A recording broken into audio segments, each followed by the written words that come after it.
Good morning from sunny Southwest Florida. Working on a 2019 Mazda Miata. I'm actually doing a full brake job on this. Not full, I take that back. I'm doing just pads. Rotors are good.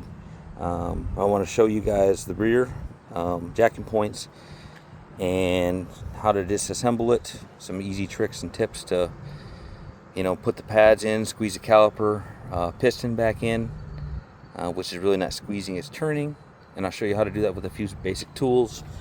So when I say basic, I mean basic. This is just a regular car jack, tools that come with it. I have a 17 millimeter half inch with a small extension, a 14 millimeter, 12 millimeter wrench, 12 millimeter 3/8 drive socket, and a 17 millimeter 3/8 also with a small extension. So these small tools, the blocks are just for jack putting up underneath, just for safety. For my sake, I already have the front wheel chalked off, but let's get to work. So one of the first things you'll notice is I don't even have a tire iron, and that's fine. I'm actually just going to use that 17 inch or that half inch drive with that 17 millimeter on there with that impact. So it's that simple. I'm actually on the road. I don't have any tools with me. There's some basic tools I just had in my car and I'm making them work. So just using that guy. Obviously it's not on the jack. You want this tire on the ground if you don't have an impact. Makes it a lot easier to do. And with a little bit of force, that's coming right off.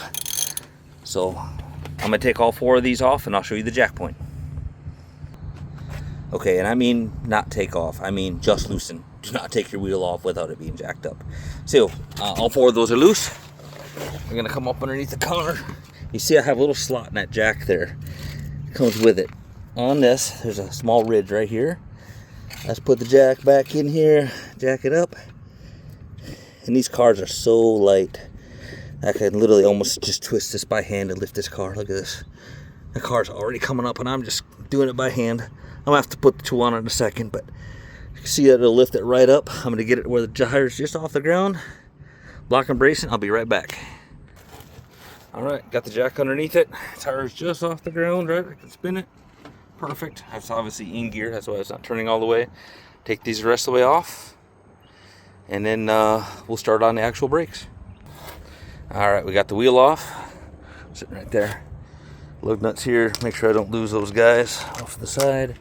So these are the non-brembo brakes. Apparently these come with brembo sometimes, and without them, I'm sure that was an option for these cars. This is a Grand Touring model, the hardtop. So just so you know when you go to the store. Next thing we're going to do is we're going to take our 17 millimeter with an extension. We got 2 bolts we got to take off.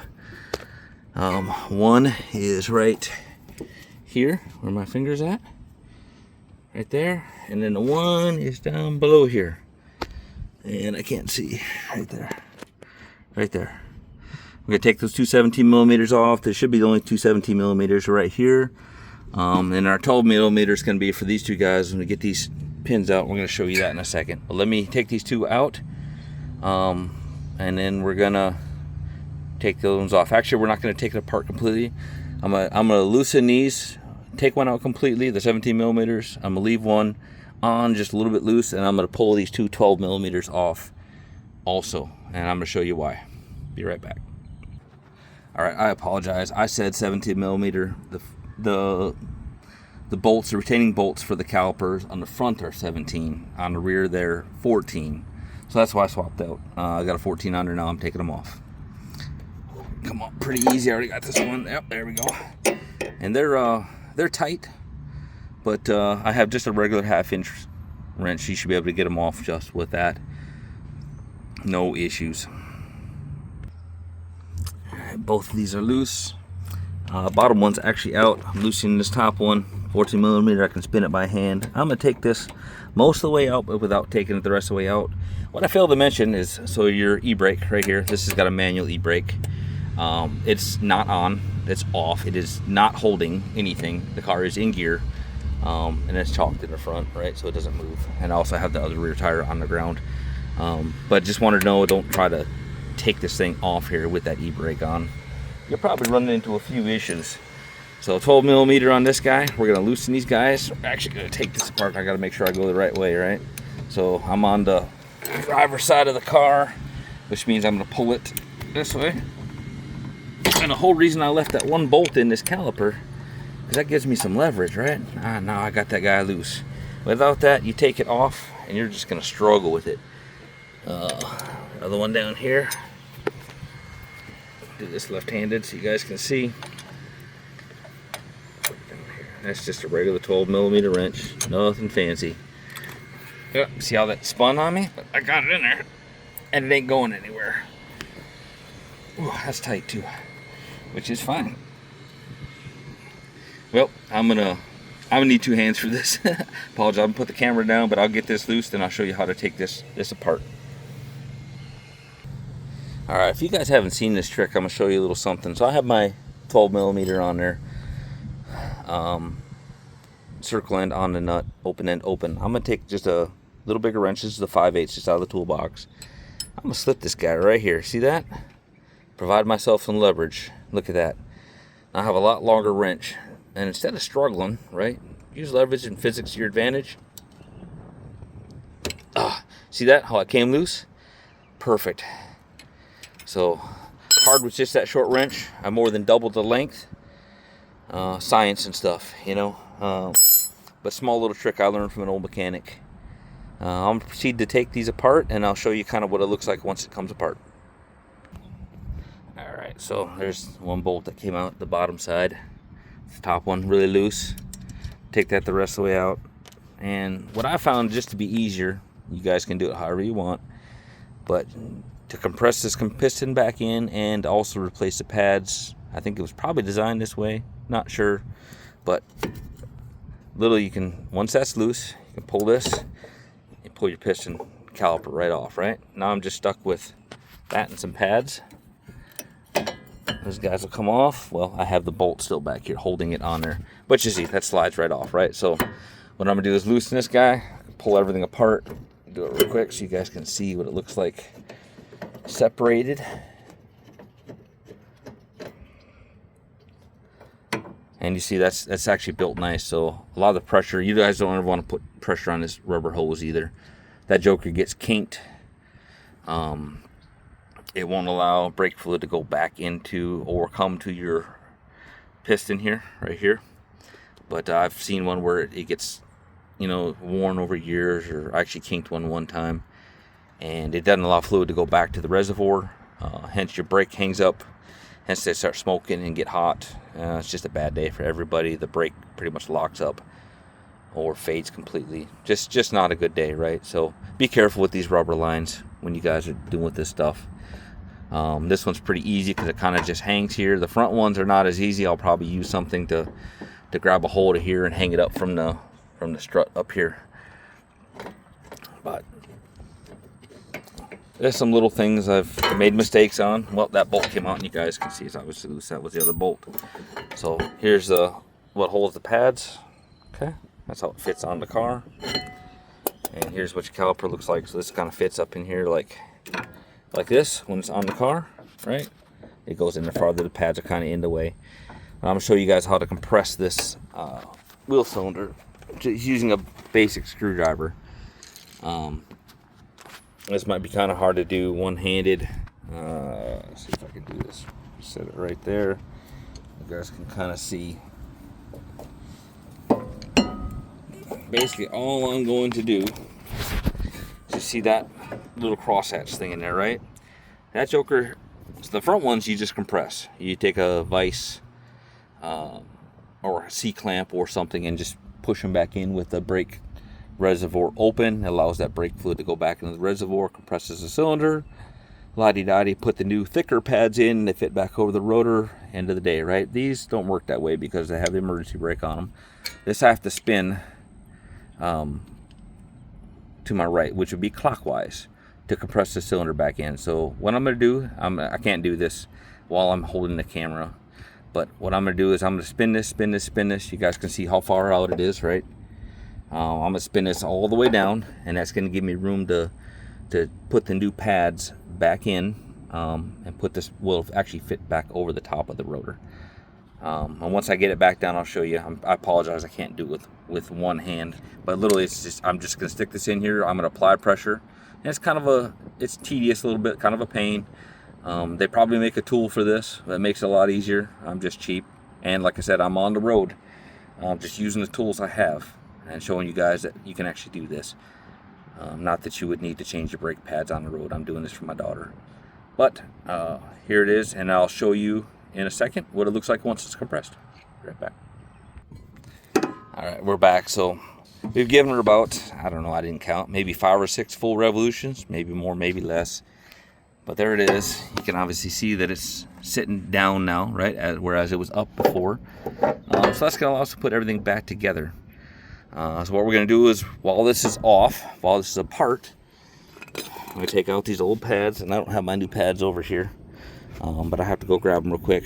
But I'm just going to pull these guys out, and they should slip out either way, front or back, doesn't really matter, which is the beauty of doing it while it's on the shell. Usually that came out. These pads aren't actually that bad.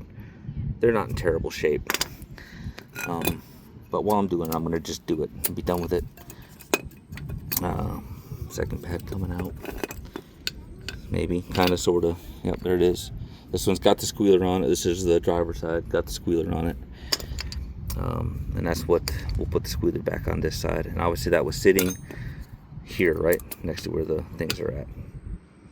And that's where I think only one of these pads has the actual squealer on it. That obviously that warns you when your brake pad's low, and telling you need to change them. So if you hear that squealing and they haven't changed your pads in a while, that's a good indication you need to change them. But let me go grab the new pads. We'll throw them back in. We'll put it back up on here. I'll show you how to do that real quick. And then we'll put it back on the rotor, zip it back up, call it a day. Alright, so got the new pads. Just already got the new one in there. It's that simple. I'll put it in from the back side. Little retaining clamps hold it. This kit didn't come with new clamps, so I am just reusing the old ones. Make sure I get it in there the right way, right?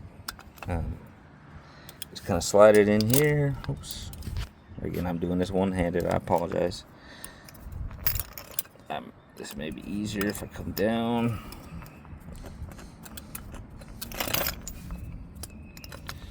Everybody's saying you should buy a tripod. Yeah, you're absolutely right. See that? Pad's already in. Well, and that one came out. We'll just demonstrate how easy it is to get it right back in. It's not hard. It's so easy. It's so easy. I'm holding the camera and doing it one-handed. Maybe. Let's see. There we go. And, well, maybe not. Maybe not one-handed.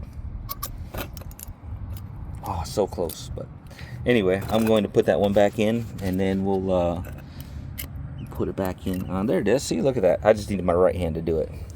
So that's that. That's in. What we're going to do then is bring these together. So there's little grooves, right? You can see a little channel through there. See down in there, the channel. We're going to bring these pretty close together. And that's going to allow us to put this back over in the space that it belongs. So I'm going to bring these to almost where they touch. And those, we can separate these again, don't worry. We're just doing this for ease of effort. We want to get them as close as possible without coming out. We want to do that because it's got to fit, you know, in between here with the pads on there. So remember, these pads are thicker. It's got to fit in between here where my thumb's at and where the the cylinder is at. I'm gonna take this guy. And I got my 2 bolts right here. There again, let's see if we can do this one-handed. If I can, you guys can definitely do it two-handed. And I did. Look at that, one-handed all the way back up in there. And I'm just holding it. I cannot hold it and put a bolt in, but I'm gonna put the phone down, stop recording for a second, and I'm gonna put a bolt in here, put a bolt in here. It'll all go back together, then we'll separate the pads. All right, I got the bolts back in there, and I just left them loose. What I'm gonna do is just take my handy dandy little screwdriver. Now that I have it here, I bring it up here carefully, right? Remembering that rubber line. And I'm just gonna take a screwdriver in here. I wish you guys could see that better. Well, I had one of them in there. I apologize for that. Actually, that one wasn't even in there. So let me put that guy back in there. You can see. Oh, I didn't have either of them in there. Too loose. Fail. 1 second. Be right back. I already got them this time, I think. I'm going to take this little guy down there. I think it'll fit. This is the tool I use to jack up the iron. And all I'm going to do is push those pads right back up against the cylinder. create lots of space to fit over the top of the rotor. Push that one down, and I left this loose on purpose, right? That gives us just some extra room, makes it easy. You don't want to struggle with putting it back on the rotor. So those are separated good. I'll lift it up here so you can see. All right, that's kind of what it looks like down there. This should go right back over the top of the rotor, super easy. Should. Except when my pad slipped. So my pad actually slipped. That's why I didn't go over it. There we go. See that? It's back on there. Now I just got to put my bolts back in there. So one there and one on the bottom. And I'm going to tighten these guys. Can't forget to do that either. So tighten it. Put the 2 bolts in. I'm actually going to start a bolt first so it doesn't slip on me. And then we'll show you the finished product. Okay, everything's back on and tight. Still have, my range of motion, which is good, which means they're not locked up. Not that they would be or should be, but just the 4 bolts. So don't forget your 2 for your little pins, right? Yeah, and literally that's it. Put my tire back on, take the jack off, tighten everything down, and I'm gonna stop this video and I'll be moving and doing the fronts. I'll do a small video on that one too. Thank you for your time. Have a good day.